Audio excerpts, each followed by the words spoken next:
அடுத்த கௌரவ அழைப்பாளராக என்டி கலிமுனி அவர்களே ஈரோட்டிலிருந்து வராங்க. அதாவது ஜோதிட ரத்னா சங்கமம் இணைந்து வழங்கும், அதாவது முதல் கருத்தரங்கம் மிக சிறப்பாக நடைபெற்றிருக்கிறது. அதாவது எனக்கு ரொம்ப பிடிச்ச நண்பன் தோழின்னு சொல்லிக்கலாம், இல்லை என்னோட வெல்விஷர்னு சொல்லிக்கலாம். அந்த மாதிரி சொல்கிறப்ப எனக்கு வினோதினியை ரொம்ப பிடிக்கும். அவர்கள் அதாவது முதல் முறையாக இருந்து ஒரு தனி பெரும் பெண்ணாக இருந்து இவ்வளோ பெரிய சாதனை நடத்தியிருப்பது எனக்கு ரொம்ப மிக்க மகிழ்ச்சியை தருது. அதற்கு உறுதுணையாக கவிதா சக்திவேலும் மற்றும் ஈஸ்வர்ராஜ் அவர்களும் மிக பெருந்துணையாக இருப்பது எனக்கு, அதாவது பெண்கள் எவ்வளோ ஒற்றுமையாக இருக்காங்க அப்படிங்கிறதுக்கு இது ஒரு மிகப்பெரிய சான்று. இதற்கு எனக்கு ரொம்ப மிக மகிழ்ச்சி. என்னுடைய மனமார்ந்த வாழ்த்துக்களை தெரிவிச்சுக்கிறேன். வினோதினி அவர்கள் மென்மேலும் இது மாதிரி கருத்தரங்குகளையும் மாநாடுகளையும் சிறப்பாக செய்வார்கள் என்ற நம்பிக்கையில் அவங்க வெற்றி பெறணுங்கிறத என்னுடைய மனமார்ந்த நன்றிகளையும் வாழ்த்துக்களையும் தெரிவிச்சுக்கிறேன். அடுத்து பார்த்திங்கன்னா காலையில் மருதமலை குருஜி ஐயா தலைமையங்கி நடத்திட்டு அவர் பேசிட்டு கிளம்பிட்டார். அடுத்து நம்ம வேல்சாமி ஐயா என்னுடைய குருநாதர், அதாவது ஐயா கிட்ட நான் 2017 பிருகுநந்தி ஜோதிடம் அவர்கிட்ட பிருகுநந்தி நாடு ஜோதிடம் அவர்கிட்ட படிச்சிருக்கேன். இப்போ ரீசெண்டாக கூட நான் உலகியல் ஜோதிடம் அவர்கிட்ட படிச்சிருக்கேன். உண்மையாக அவர் ரொம்ப நாள் கழித்து நான் இங்கே பார்க்குறக்கு ரொம்ப மகிழ்ச்சியாக இருக்குது. அதே மாதிரி பார்த்திங்கன்னா அதாவது நம்ம என்னுடைய அன்பு தோழி மீனாட்சி வெங்கடேசன் நம்ம இப்போ தலைப்புக்கு போயிடலாம். என்ன பேசுனாங்க? தர்ம திரிகோணத்தை பற்றி பேசுனாங்க.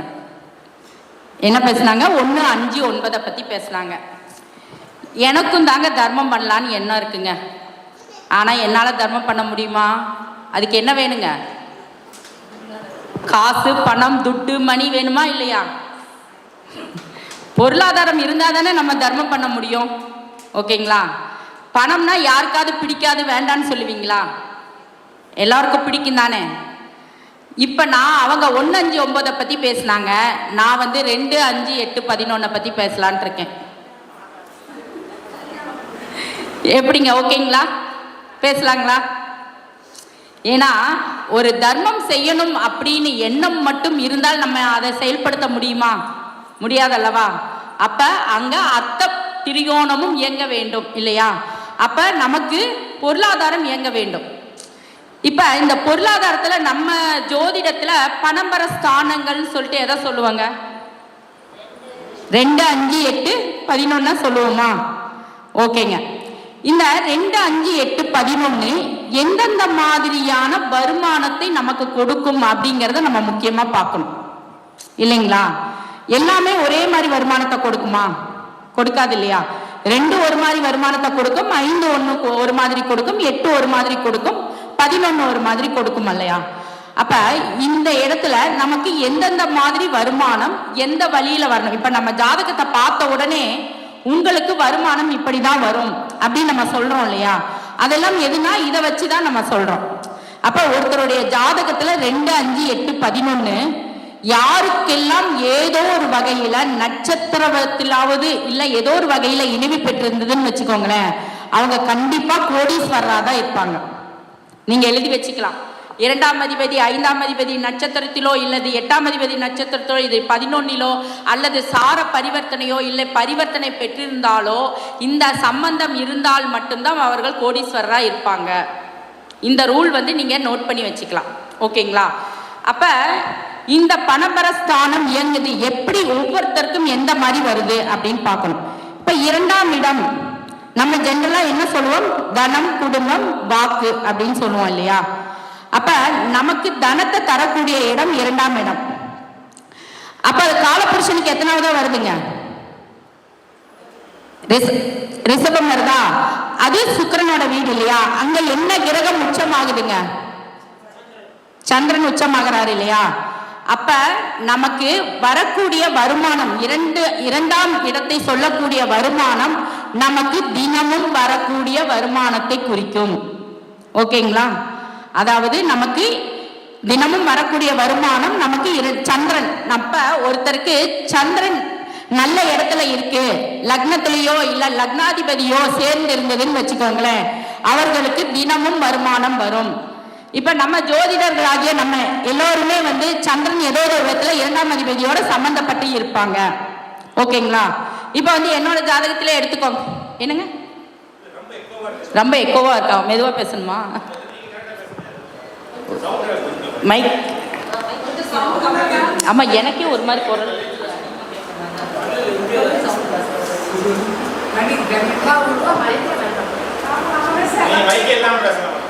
இப்படி பேசி பேச கொண்டாட்டில் என்ன ஆச்சு? ஓகே. இப்போ என்னோட ஜாதகத்திலே எடுத்துக்கோங்களேன். நான் தனுசு லக்னம், தனுசு ராசி. அப்போ எனக்கு லக்னத்திலே சந்திரன் இருக்குது. அப்போ நம்ம ஜோதிடர், அப்போ நமக்கு தினமும் வரக்கூடிய வருமானம் இல்லையா? இப்போ ஜோதிடர்கள் யாராருக்கெல்லாம் தினமும் வரக்கூடிய வருமானம் இருக்குது அப்படின்னு பார்த்தீங்க அப்படின்னா, அவங்களுக்கு ஏதாவது ஒரு விதத்தில் 2ஆம் அதிபதியோட சந்திரன் வந்து சம்மந்தப்பட்டிருக்கணும். ஓகேங்களா? அப்போ நம்ம இவங்களுக்கு வந்து இந்த மாதிரி இருக்குது அப்படிங்கிறத நம்ம எடுத்துக்கலாம். அப்போ ஒருவருக்கு தினம் வரக்கூடிய வருமானத்தை 2ஆம் இடத்தையும் குறிக்கும். 5, ஓகேங்களா? 5ஆம் இடம் நம்ம ஜென்ரலாக என்ன சொல்லுவோங்க? இப்போ 5ஆம் இடம் ஜென்ரலாக என்ன சொல்லுவோம்? நம்ம புத்திரஸ்தானம் சொல்லுவோம். அடுத்து பூர்வ புண்ணியம் சொல்லுவோம். இன்னொன்று முக்கியமான விஷயம் என்னங்க? அறிவு. ஓகேவா? நம்மளுடைய கலை, நம்மளுடைய அறிவின் மூலம் வரக்கூடிய வருமானம் 5ஆம் இடத்தை சொல்லும். நம்மளுடைய புத்திசாலித்தனத்தின் மூலம் வரக்கூடிய வருமானமும், நமது அனுபவத்தின் மூலம் வரக்கூடிய வருமானமும், நாம் கற்ற வித்தையின் மூலமோ இல்லை கல்வியின் மூலமோ வரக்கூடிய வருமானம் வந்து எதை சொல்லும்? 5ஆம் இடத்தை சொல்லும். ஓகேங்களா? இப்போ 5ங்கிறது ஆழ்ந்த அறிவு அப்படின்னு கூட ஒன்று சொல்லுவோம் இல்லையா? அப்போ 5ஆம் இடத்தை சொல்லும். இப்போ இந்த 5ஆம் இடம் இன்னொரு விஷயம். ஓகே, நம்ம கற்ற கல்வி இது மூலமாக வருது, நம்மளுடைய அறிவு மூலமாக சம்பாதிக்கிறோம், நம்ம ஏதோ ஒரு கலை கற்று வச்சுருக்கோம். இப்போ ஜோதிடம்ங்கிறது ஒரு கலை இல்லையா? ஜோதிடம்ங்கிறது ஒரு கலை. நம்ம ஜோதிடர்களாகிய நமக்கு 5ஆம் இடம், நம்ம லக்னத்திற்கு கண்டிப்பாக லக்னாதிபதியோடு 5ஆம் இடம் எல்லோருக்கும் சம்மந்தப்பட்டிருக்க வேண்டும்.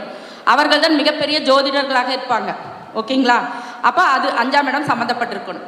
இப்படியே பார்த்தீங்கன்னா இது சரி, இது மட்டும் எடுத்துக்கலாமா அப்படின்னு பார்த்தீங்க அப்படின்னா, இன்னொரு விஷயம் என்ன அப்படின்னா, பூர்வீக சொத்துக்கள். இப்போ நமக்கு முன்னாடி பூர்வீக சொத்துக்கள் மூலம் அவர்களுக்கு வரக்கூடிய வருமானத்தையும் சொல்லும். இப்போ பூர்வீக சொத்துக்கள் இருக்குது, அதை வந்து வாடகைக்கு விடுறது. இப்போ அது வந்து ஒரு இடமா இருக்குன்னு வச்சுக்கோங்களேன், அதை வாடகைக்கு விடுறது, இல்லை அதில் வந்து வீடு கட்டி வாடகைக்கு விடுறது. இந்த மாதிரியெல்லாம் வரக்கூடிய வருமானத்தை என்ன சொல்லுங்க? 5ஆம் இடம் வந்து நமக்கு சொல்லும். ஓகேங்களா? சரிங்க. இதன் மூலம் வருமானம் வர்றது இந்த. அப்போ நமக்கு 5 வந்து யாருக்கு ஒருத்தருக்கு 2ஆம் அதிபதியோடையோ லக்னாதிபதியோ தொடர்பு பெற்றிருக்கும் போது இவர்களுக்கு பூர்வீக சொத்துக்கள் பலம் இருக்கா, அப்படி 5ஆம் இடம் பலம் இருக்கான்னு பார்த்து இவர்களுக்கு அதன் மூலம் வருமானம் உண்டு அப்படிங்கிறத நம்ம சொல்லிடலாம். அடுத்து என்ன சொல்லுவாங்க? அடுத்து என்ன சொன்னால் 8ஆம் இடம். ஓகேங்களா? இந்த 8 வந்து எப்படி எல்லாருக்கும் வருமானத்தை கொடுக்கும் அப்படிங்கிறத நம்ம பார்க்கணும். 8னா நம்ம என்ன சொல்லுவோங்க? எல்லாருக்கும் என்ன 8னா என்ன ஒரு விஷயம் அப்படின்னு பார்த்தீங்கன்னா, எல்லோருக்கும் ஒரு பயம் இல்லைங்களா? ஷோ 8 அப்படின்னு சொல்லிட்டு எட்டி விலைக்கு போயிடுவோம். நம்ம 8 கண்டாலே ஒதுங்கி விலைக்கு போயிடுறோம் இல்லையா? ஆனால் வந்து பார்த்தீங்கன்னா 8ங்கிறது எதை சொல்லக்கூடிய இடம்? ஆயுள் ஸ்தானம் இல்லையா? நம்ம ஆயில வேண்டான்னு சொல்லிடுவோமா? அப்போ 8ங்கிறது ரொம்ப முக்கியம். ஓகேங்களா? யார் ஒரு இப்போ ஜோதிடருங்காக இடையில ஒரு ரூல் உங்களுக்கு கிஃப்டாக கொடுக்குறேன். யார் ஒருவருக்கு 2ஆம் அதிபதி 8ஆம் அதிபதியோட நட்சத்திரமோ இல்லை இணைஞ்சிருக்காங்களோ அவங்க வந்து வாக்கு பலிதம் உள்ள ஜோதிடர். யாருக்காவது இருக்குங்களா? 2ஆம் அதிபதி 8ஆம் அதிபதியோடு யாருக்கு நட்சத்திர சாரத்திலோ இல்லை ஏதோ ஒரு வகையில் தொடர்பு பெற்றிருந்தாங்க அப்படின்னா அவர்கள் சொன்னால் வாக்கு பலிதம் உண்டாகும். வாக்கு பலிதம் உள்ள ஜோதிடர் 2ல் 8ல் இருக்கு. ஓகே, பிற்காலத்தில் நீங்கள் இப்போ படிச்சுட்டு இருக்கீங்க, பிற்காலத்தில் சூப்பராக வருவீங்க பலிதமன். ஏன்னா எனக்கு 2ஆம் அதிபதி 8 சாரத்தில் தான் இருக்காங்க. எல்லாருமே இவங்களுக்கெல்லாம் தெரியும். நான் என்கிட்ட சொல்லுவாங்க, ஐயோ நீ வாய் திறந்து எதுவும் சொல்லிடாத.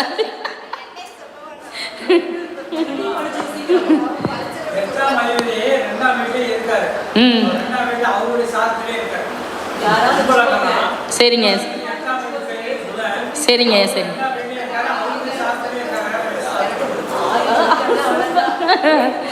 அதாவது இது மேக்சிமம் இருக்கும். இவங்க எல்லாம் வந்து பார்த்தீங்கன்னா இது அதாவது சித்தர்களுக்கு ஈக்குவலாக இவங்களை சொல்லலாம். அந்த அளவுக்கு சித்தரோட வாக்கு அப்படின்னு சொல்கிற அளவுக்கு இவங்க புகழ் வாய்ந்தவர்களாக இருப்பாங்க. ஓகேங்களா? ஓகே சிறப்பு தான் கண்டிப்பாக இருக்கும். அடுத்தவர்களுடைய ரகசியத்தை வந்து இப்போ ஒருத்தர் வந்து நம்ம உட்கார்ந்த உடனே அவங்கள பார்க்க மாத்திரம் நம்ம சொல்கிறோம் இல்லையா, யார் ஒருத்தருக்கு 11ஆம் அதிபதி இணைவு பெற்றிருந்தாலுமே அடுத்தவர்களோட ரகசியத்தை நம்ம சொல்லக்கூடிய அமைப்பு இருக்கும். அந்த மாதிரி அவங்க வந்து உட்கார்ந்த உடனே நம்ம அவங்களுடைய ரகசியத்தை நம்ம வந்து சொல்லிடுவோம். அந்த மாதிரி அமைப்பு இருக்கும். சரி, ஓகே, நம்ம இப்போ இந்த 8ஆம் இடத்துக்கு வருவோம். இது எப்படி பணம் வருது அப்படிங்கிறத நம்ம பார்ப்போம். 8ங்கிறது திடீர் அதிர்ஷ்டம். ஓகேங்களா? அந்நியரோட பணம், அடுத்தவர்களோட பணம் நமக்கு வரணும் அப்படின்னா 8ஆம் இடம் வேலை செய்யணும். அதனால தான் பார்த்தீங்கன்னா இந்த இடத்துல லாட்டரி இதெல்லாமே நம்ம சூதாட்டம் இருக்குது, ஷேர் மார்க்கெட்டு எல்லாமே இது ஏன் 8ஆம் இடத்துல கொண்டு வராங்க அப்படின்னு பார்த்தீங்கன்னா, அந்நியரோட பணம். ஒருத்தர் ஏமாந்தா தானே இன்னொருத்தருக்கு லாபம் இல்லையா? ஷேர் மார்க்கெட்டில் ஒருவருடைய லாஸு இன்னொருவருக்கு கெயினாக வருதா இல்லையா? அப்போ அடுத்தவர்களுடைய இது. அதே மாதிரி பார்த்தீங்கன்னா இன்சூரன்ஸ் பணம், அதே மாதிரி ஒரு விபரீத ராஜயோகத்தால் வரக்கூடிய பணம்.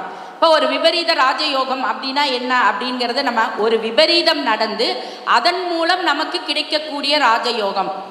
உதாரணத்துக்கு இப்போ நம்ம ஒரு உதாரணத்துக்கு சொல்கிறேன், இப்போ நம்ம அப்பாவே இருக்காங்கன்னு வச்சுக்கோங்களேன், நம்ம பேரில் நிறையா அவர் இன்சூரன்ஸ் போட்டு வச்சிட்றார். எங்கள் அப்பா எனக்கு இன்சூரன்ஸ் போட்டு வச்சிட்றார். அவர் இறப்புக்கு பிறகு அந்த பணம் யாருக்கு வருங்க? எனக்கு தான் வரும். ஆனால் அது வர்றதுனால நம்மளால் ஹாப்பியாக இருக்க முடியுமா? சந்தோஷம் கிடைக்குமா? கிடைக்காது இல்லையா? ஒரு விபரீதம் நடந்து அதன் மூலம் கிடைக்கக்கூடிய நமக்கு ராஜயோகம் இல்லையா? அப்போ அந்த 8 வந்து இந்த மாதிரி ஒரு விஷயத்தை எல்லாம் சொல்லும். அப்போ ஒரு குடோனில் போய் மறைக்கப்பட்டு வச்சுருக்காங்கன்னு வச்சுக்கோங்களேன், பதுக்கி வைக்கப்பட்ட பணமாகட்டும் தங்கமாகட்டும் இது எல்லாமே வந்து 8ஆம் இடத்தை தான் சொல்லும்.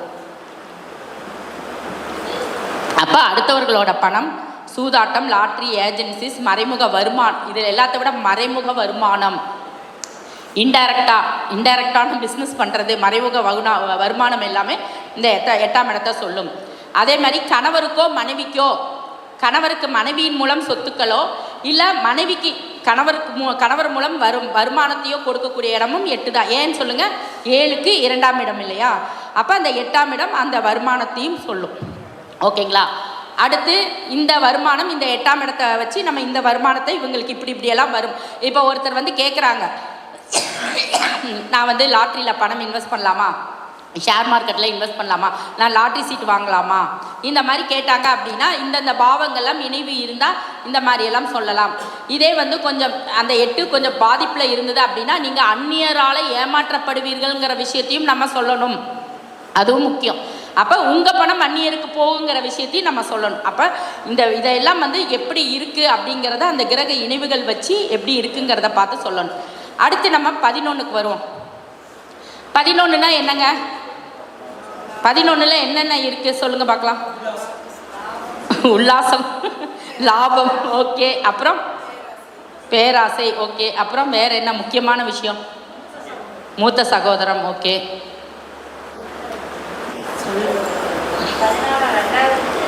10க்கு 11 தொழில் மூலம் வரக்கூடிய வருமானம். இன்னொன்று மெயினான அங்கே ஒரு விஷயம் இருக்குது, 2வது திருமணம். Okay, super. அதிர்ஷ்டம் அங்கே இருக்கு இல்லையா? 11ஆம் இடத்துல அதிர்ஷ்டம் இருக்குது. அதாவது நான் இப்போ வந்து பணத்தை பற்றி பேசிகிட்டு இருக்கேன், அதனால் அதிர்ஷ்டத்துக்கு வர. ஓகேங்களா? இப்போ ஒரு அதிர்ஷ்டத்தின் மூலம் நமக்கு வரக்கூடிய பணம் அப்படிங்கிறதும் இந்த 11 வச்சு நம்ம சொல்லலாம். ஓகேங்களா? அடுத்து பார்த்தீங்கன்னா இந்த 11 நண்பர்களையும் குறிக்கும். ஓகேங்களா? நண்பர்களையும் குறிக்கும். அப்போ நண்பர்கள் மூலம் வரக்கூடிய பணத்தையும் நம்ம இந்த இடத்த வச்சு சொல்லலாம். தொழில் மூலம் வரக்கூடிய வருமானத்தையும் நம்ம சொல்லலாம்.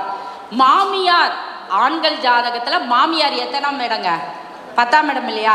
அப்போ மாமியார் உறவுகள் மூலம் வரக்கூடிய வருமானத்தையும் நம்ம சொல்லலாம். ஏன்னா அந்த காரகத்தையும் எடுத்துக்கணும், அந்த பாவகத்தையும், அந்த உறவுகள் மூலம் வரக்கூடிய வருமானத்தை சொல்லலாம். நண்பர்கள் மெயினாக வந்து பார்த்திங்கன்னா, இப்போ உதாரணத்துக்கே வினோதினியே என் ஃப்ரெண்டுன்னு வச்சுக்கோங்களேன், அது எனக்கு ஒரு 2 பவுன் செயின் கிஃப்ட் பண்ணுதுன்னு வச்சுக்கோங்களேன். அப்போ வினோதினி அப்போ எனக்கு வினோதினி மூலம் வருமானம் தானே. அப்போ என்னோட ஃப்ரெண்ட் நண்பீஸ்னால எனக்கு வரக்கூடிய வருமானம். ஓகேங்களா? அதனால் அந்த மாதிரியும் நம்ம சொல்லலாம். அப்போ இந்த பாவங்கள் எல்லாம் இந்த 2, 5, 8, 11 பாவங்கள் வந்து எல்லோருக்கும் எப்படி கனெக்டிவிட்டி ஆகியிருக்கோ அதை சார்ந்த விஷயங்களில் தான் நமக்கு வந்து வருமானம் கிடைக்குங்கிறத நம்ம ஒரு ஜாதகம் நம்ம பார்க்க வந்தோன்னே, இன்றைக்கி எல்லோருக்கும் இருக்கிற பிரச்சனை என்னென்னா பொருளாதார பிரச்சனை தான். எனக்கு தான் ஆசை இந்த மாதிரி ஒரு பெரிய ஹால் இது பண்ணி பெரிய மீட்டிங் நடத்தணும், ஒரு 500-1000 பேரை கூப்பிடணும்னு ஆசை தான். ஆசை இருந்தால் மட்டும் போதுமா? அதை நிறைவேற்றுறதுக்கு நமக்கு துட்டு வேணும் இல்லையா? அப்போ இந்த துட்டு நம்ம எந்த வழியெல்லாம் சம்பாதிக்கலாம் அப்படிங்கிறதுக்கு நம்மளை தேடி நமக்கு கண்டிப்பாக கிளைண்ட் வந்தாங்க அப்படின்னா நம்ம நீங்கள் இந்த வழியாக போங்க உங்களுக்கு வருமானம் கிடைக்கும், நீங்கள் இந்த வழியாக போங்க உங்களுக்கு இந்த மாதிரி வருமானம் கிடைக்கும் சொல்லி நம்ம அடுத்தவங்களுக்கு அட்வைஸ் பண்ணுறதுக்கு நமக்கு சரியாக இருக்கும். ஓகேங்களா? சரி, ஓகே, இதெல்லாம் முடிஞ்சிருச்சு. இப்போ இவங்களுக்கெல்லாம் இந்த பாவங்கள் ஏதோ ஒரு வகையில் கெட்டு போயிருக்கு. அப்போ நம்ம என்ன மாதிரி பரிகாரம் பண்ணலாம்? 2ஆம் இடம் கெட்டு போயிருந்ததுன்னு வச்சுக்கோ. நான் ஜென்ரலாக மட்டும் சொல்கிறேன், அது லக்னத்துக்கு பொறுத்து மாறும். நான் ஜென்ரலாக சொல்கிறேன்.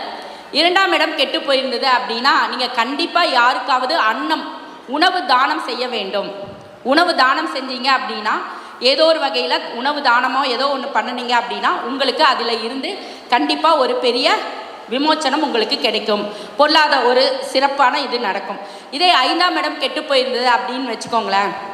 5ஆம் இடம் கெட்டு போயிருந்தது அப்படின்னா உங்களுடைய முன்னோர்கள் குலதெய்வத்திற்கு ஏதாவது அந்த கோயிலுக்கு ஏதாவது வேணுமோ, ஒரு சின்ன ஒரு விளக்கோ என்ன வேணுமோ, ஒரு இல்லை தண்ணி வைக்கணும், டேங்க் வேணும், ஏதாவது அங்கே என்ன வேணுமோ அதை கேட்டு வந்து உங்களுடைய குலதெய்வத்துக்கு என்ன வேணுமோ அதை செஞ்சுட்டு வந்தீங்க அப்படின்னா, இல்லை ஒன்றும் இல்லைங்க நான் எண்ணெய் வாங்கி கொடுக்குறேங்க, எங்கள் குலதெய்வத்துக்கு வருஷம் பூரா விளக்கு எரியணுங்க, அதுக்கு நான் எண்ணெய் வாங்கி கொடுக்குறேங்கன்னு எண்ணெய் வாங்கி கொடுங்க. இது எல்லாமே நீங்கள் பண்ணலாம். ஓகேங்களா? அதே மாதிரி 8ஆம் பாவம் உங்களுக்கு ப்ராப்ளமாக இருக்குது அப்படின்னு வச்சுக்கோங்களேன். ஈமச்சடங்கு செய்யக்கூடிய காரியங்கள் யார் பண்ணுறாங்களோ அவங்களுக்கு உங்களால் முடிஞ்ச உதவியை நீங்கள் செய்யலாம். ஒரு மாலை வாங்கி கொடுக்கறது, இல்லை ஒரு ஆம்புலன்ஸுக்கு ஏதாவது ஒரு செலவு உங்களால் என்ன ஒரு 100 ரூபா பண்ணாலும் ஓகே. அந்த மாதிரி உங்களால் என்ன பண்ண முடியுமோ அந்த மாதிரி இதை பண்ணலாம். அதே மாதிரி 11 கெட்டு போயிருக்கு அப்படின்னு வச்சுக்கோங்களேன்.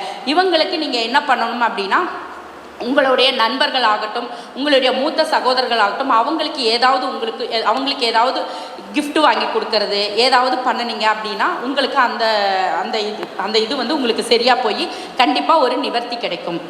அதே மாதிரி உங்கள் தொழில் ஸ்தாபனங்களில் ஏதாவது பிரச்சனை இருக்குது அப்படின்னாலும் அந்த இடத்துலையுமே வந்து நீங்கள் அந்த நண்பர்களை கூட்டிகிட்டு வந்து அவங்களுக்கு வந்து அந்த இடத்துல வச்சு ஏதாவது உணவோ இல்லை ஏதாவது பரிமாறணும் அப்படின்னு பண்ணினீங்கனாலும் அந்த தொழில் ஸ்தாபனம் வந்து உங்களுக்கு நல்ல டெவலப் ஆகும். இதை கண்டிப்பாக செஞ்சு பாருங்கள், ரொம்ப சூப்பராக இருக்கும். இந்த மாதிரி அதாவது நான் வந்து இது லக்னத்துக்கு தகுந்த மாதிரியும் சில என்ன ராசியில் நிற்கிது, சரத்தில் நிற்குதா, சிரத்தில் நிற்குதா, அந்த மாதிரி தகுந்த மாதிரியும் நம்ம பரிகாரங்கள் வந்து மாறும். நான் இது வந்து சும்மா ஜென்ரலாக இந்த கிரகங்கள் கெட்டு போயிருந்தால் இந்த மாதிரி பரிகாரம் பண்ணுறது ஜென்ரல் பரிகாரங்கிறது நான் சொல்கிறேன். இதுவும் கண்டிப்பாக பெஸ்ட்டாக எல்லாருக்குமே சிறப்பாக இருக்கும். இது நான் எல்லாமே வந்து சொல்லி அந்த இதை செஞ்சு அதற்குண்டான பலனை அனுபவித்த பரிகாரங்களை மட்டும்தான் நான் எப்போவுமே ஸ்டேஜில் சொல்லுவேன். அதனால் எனக்கு இது வரைக்கும் வந்து அவங்க கவிதா வந்து பக்கத்தில் நின்ட்டாங்க. அதனால் இது வரைக்கும் என்னுடைய பேச்சை ஆவலோடு கேட்டுட்டு இருந்தவங்களுக்கு எனது மனமார்ந்த நன்றிகளையும் வாழ்த்துக்களையும் தெரிவிச்சுக்கிறேன். இந்த வாய்ப்பளித்த MBA சகோதரி வினோதினி அவர்களுக்கும் எனது வாழ்த்துக்களை தெரிவிச்சுக்கிறேன். நன்றி, வணக்கம்.